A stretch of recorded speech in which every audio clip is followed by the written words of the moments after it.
How many people saw the coronation on TV in 1953? Millions of people are thought to have watched the Queen's coronation on television in June 1953, but there are no reliable figures, making comparisons with TV ratings of today difficult. Television was still in its infancy in the UK in the early 1950s, and the same was true of the methods used to measure its audience. Unlike today, there was no independent organization responsible for compiling and publishing ratings, and no consistent way in which the data was collected. Instead, the BBC carried out its own surveys to discover what people had seen or heard on the television and radio. The BBC was the only broadcaster in the UK at this time, and its television service had not been running very long. Having launched in 1936, closed during the Second World War, then restarted in 1946. A daily survey of radio audiences had begun in 1939 but was only extended to cover television in 1952, the year before the Queen's coronation. The surveys were not carried out in a particularly robust way. BBC staff interviewed a varying cross-section of people across the country, asked them to remember what they had watched recently, then used the responses to estimate a figure for the overall number of viewers. Based on surveys carried out after the coronation of Elizabeth II, the BBC estimated that its television coverage of the event was seen by more than 20 million adults in Britain.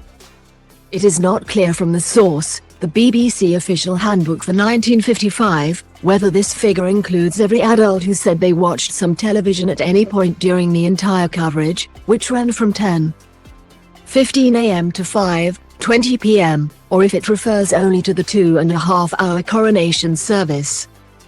But 20 million is still a remarkable number when considering the number of households with a TV license on the 31st of March 1953, 9 weeks before the coronation took place, stood at just 1 million. With so few licenses, and such a huge estimated TV audience, many people are likely to have watched the coronation at someone else's house, getting together with neighbors, friends and family.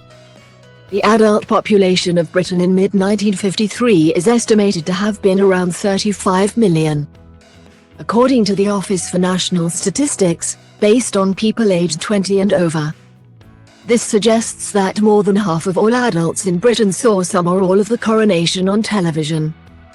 Such a statistic becomes even more impressive when bearing in mind that not all of the country could even receive television in 1953.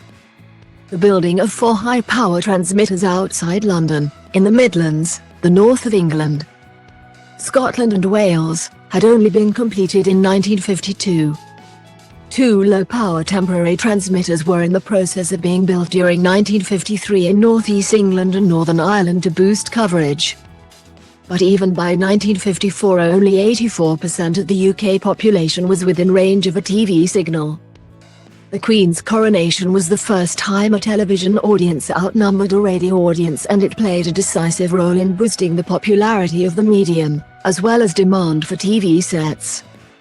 By the 31st of March 1954, almost a year on from the coronation, the number of TV licenses had risen from 2.1 million to 3.2 million, the biggest annual jump since licenses were first issued after the war. By the end of the decade, a period that saw cheaper TV sets, rising standards of living and the launch in 1955 of ITV, the number stood at 9.3 million. Estimates of TV audiences in the 1950s cannot be compared directly with TV ratings as they are measured today. The current method of calculating TV audiences was established only in 1981 by the audience research organization Bob.